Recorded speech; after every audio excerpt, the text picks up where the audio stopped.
कहते हैं अगर किसी इंसान को एक गलत चीज को पाने की जिद लग जाए और उसे लगता हो कि वो सही है तो उस इंसान से ज्यादा खतरनाक दुनिया में कुछ भी नहीं होता है, क्योंकि उस जिद को पागलपन में बदलते हुए समय नहीं लगता है।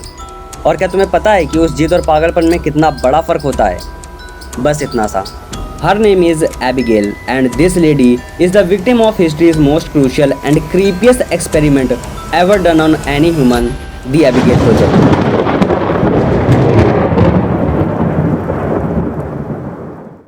एक ऐसा एक्सपेरिमेंट जिसने इस लड़की की लाइफ पूरी तरह से बर्बाद कर दी। तो आखिर क्या था ये एबिगेल प्रोजेक्ट और ऐसी क्या ज़रूरत पड़ी कि इसकी शुरुआत की गई, जिसने एक ऐसी दिखने वाली लेडी को एक ऐसा खतरनाक मॉन्स्टर बना दिया।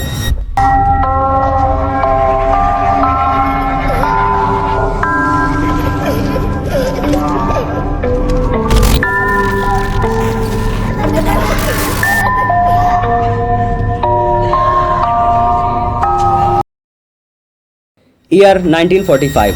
दिस वॉज द टाइम जब ये सारी चीज़ें शुरू हुई। सेकेंड वर्ल्ड वॉर इस टाइम तक ख़त्म हो चुका था और एरिया 51 को यूज़ किया जा रहा था। उस टाइम इस सीक्रेट बेस को एडवांस वेपन्स के डेवलपमेंट, टेस्टिंग और उनको सीक्रेटली बाहरी दुनिया से बचाकर रखने के लिए किया गया था। सब कुछ प्लान के अकॉर्डिंग ही जा रहा था कि तभी कोल्ड वॉर के मिड में यूएस गवर्नमेंट ने इस बेस को बायोलॉजिकल एक्सपेरिमेंट के यूज़ के लिए अप्रूव कर दिया। उनका मोटिव था कि अब इस सीक्रेट बेस में ऐसे खतरनाक बायोलॉजिकल वेपन्स बनाए जाएं जो उनकी मिलिट्री पावर को पूरी दुनिया में कायम रखे। और ऐसे ही उस टाइम के one of the most important and reputed scientist Albert western ने एक प्रोजेक्ट की शुरुआत की, जिसका मोटिव था कि ह्यूमंस पर ऐसे एक्सपेरिमेंट्स किए जाएं जो उन्हें एक्सट्रीम लेवल पर ड्यूरेबल बना दे, जिनके घाव बहुत जल्दी ठीक हो जाएं, उन पर जहर का कोई असर ना हो और बिना थके खाए पिए कई दिनों तक लड़ सकें। इन शॉर्ट वो एक सुपर सोल्जर बनाना चाहते थे, just like captain America. Unfortunately जिस तरह से ये क्रेजी एक्सपेरिमेंट एग्जीक्यूट किया जा रहा था, डॉक्टर वेस्टन को खुद ही क्लियर नहीं था कि आखिर इस प्रोसेस में कितने अमाउंट में केमिकल सब्सटेंस एक ह्यूमन बॉडी में इंजेक्ट किए जाएंगे, किस तरह के चेंजेस बॉडी में हर स्टेज में देखने को मिलेंगे और आखिर कितने म्यूटिलेशन एक ही बॉडी में किए जाएंगे कि उनका सुपर सोल्जर बनाने का सपना पूरा हो सके। दैट्स वाई कोई भी अपनी बॉडी इस एक्सपेरिमेंट में देना नहीं चाहता था, because it was almost a suicide. इसके लिए उन्हें एक ऐसे इंसान की तलाश थी जिसकी ना कोई फैमिली हो ना फ्रेंड, और इस एक्सपेरिमेंट पर पूरा कॉन्फिडेंस रखे, जिसमें पहला ऑप्शन था कि वो जेल से प्रिजनर्स को ले सकते थे। पर वेस्टन को एक कंप्लीटली हेल्दी, एक्सीलेंट फिजिक और नॉर्मल कंडीशन वाले इंसान की तलाश थी। तो कई दिनों सोचने के बाद फाइनली वेस्टन ने एक डिसीजन बनाया। एक कंप्लीटली राइट पर्सन जो इस क्रेजी एक्सपेरिमेंट का पार्ट बन सकता था, उसके लिए वेस्टन ने खुद की बेटी एबिगेल वेस्टन को चुना। एबिगेल एक यंग यूनिवर्सिटी स्टूडेंट थी जो अपने फादर की तरह ही एक दिन एरिया 51 की साइंटिस्ट बनना चाहती थी। वेस्टन अपनी डॉटर से बहुत ज़्यादा प्यार करता था, पर साथ ही वो एक ऐसा जिद्दी इंसान था जो अपने सपनों को पूरा करने के लिए कुछ भी कर सकता था, फिर भले ही कीमत कुछ भी देनी पड़े। अगर उसे अमेरिका को बचाने के लिए खुद की डॉटर को एक ऐसे एक्सपेरिमेंट में यूज़ करना पड़े जिसके सक्सेसफुल होने के चांसेस बहुत ही कम है, फिर भी वो उसकी डॉटर को यूज़ करता। डॉक्टर वेस्टन ने काफ़ी कोशिश की और एबिगेल को इस एक्सपेरिमेंट के लिए कन्विंस कर ही लिया और फाइनली एक्सपेरिमेंट स्टार्ट हुआ, जिसे दी एबिगेल प्रोजेक्ट नाम दिया गया। एबिगेल की बॉडी में कई सारी सर्जरीज और इम्प्लांट्स किए गए, उसकी बॉडी में डिफरेंट केमिकल्स इंजेक्ट करके उनके टेस्ट किए गए, उसे म्यूटिलेट किया गया, ड्रग्स दिए गए और बहुत ही ब्रूटल टॉर्चर से गुजरना पड़ा। और ये सारा प्रोसेस हर दिन होता था। पर आप हैरान रह जाओगे कि किसी ने भी नहीं देखा कि आखिर ये सारी चीज़ें कैसे हो रही हैं, एक ऐसा सुपर सोल्जर बनाने के लिए जैसा डॉक्टर वेस्टन को चाहिए था। कई दिनों लगातार टेस्ट करने के बाद फाइनली एबिगेल की बॉडी में अब चेंजेस दिखना स्टार्ट होते हैं।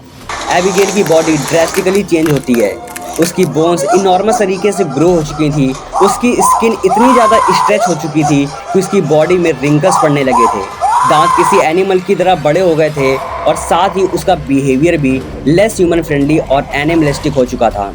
डॉक्टर वेस्टन के कई कलीग साइंटिस्ट ने उनसे आर्ग्यू किया कि वो अब एबिगेल प्रोजेक्ट को बंद कर दें, क्योंकि ये अब ह्यूमन और साइंटिफिक लिमिट्स के बाहर हो चुका था। पर डॉक्टर वेस्टन ने ऐसा नहीं किया। वो अब इस एक्सपेरिमेंट को उसकी अल्टीमेट कॉन्सिक्वेंसेस तक ले जाना चाहते थे।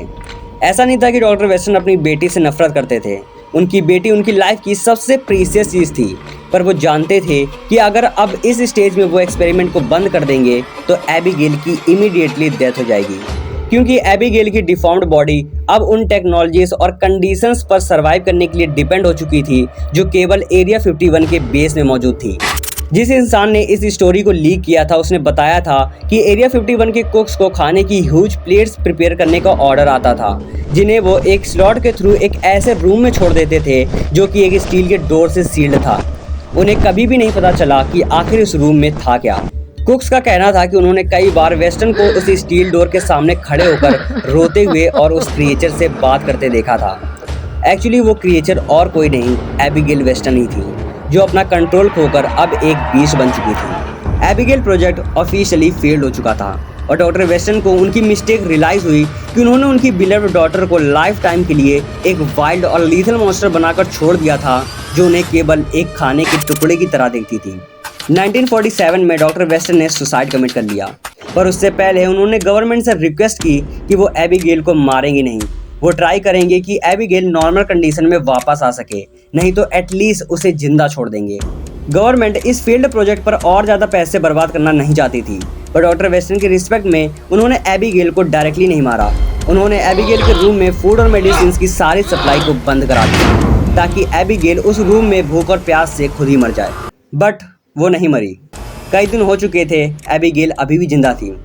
गवर्नमेंट ने डिसाइड किया कि अब इस मॉन्स्टर को एक अलग एरिया में कंक्रीट और स्टील की दीवारों में हमेशा के लिए कैद कर दिया जाए ताकि ये यहाँ से कभी भाग ना सके। उस इंसिडेंट को आज कई साल हो चुके हैं, पर आज भी एरिया 51 के कई एम्प्लॉयज़ का कहना है कि उन्हें बेस के वेस्ट विंग से कई सारी हाउलिंग और स्क्रैचेस की आवाज़ें आती हैं। But the question is how Abigail survive so long without food and water. तो देखो, डॉक्टर वेस्टन को जितना लगता था शायद वो उतना ज़्यादा फेल नहीं हुए थे। अगर वो एक्सपेरिमेंट को कंटिन्यू करते तो शायद वो एक ऐसा इनविंसिबल सोल्जर बना सकते थे जैसा उन्होंने सोचा था। पर जरा सोचो, अगर ये मॉन्स्टर भूख, प्यास, बुलेट, एक्सप्लोजिव किसी से भी नहीं मरता है तो आखिर कैसे मरेगा। और शायद कई सारे रीजंस में ये भी एक रीज़न है कि एरिया 51 आज इतना ज़्यादा शेल्टर्ड है, बिकॉज उन्हें नहीं पता है कि वो क्या है, उसे कैसे लड़ना है, और अगर किसी दिन वो भागने में कामयाब हो जाता है तो इंसान उससे कैसे बचेंगे। सो आपको एबिगेल प्रोजेक्ट के बारे में जानकर कैसा लगा मुझे कमेंट सेक्शन में जरूर बताइएगा। And if you like this video then hit the subscribe button and turn on the bell icon so you can get the latest update from this channel. Till then, see you soon in the next video.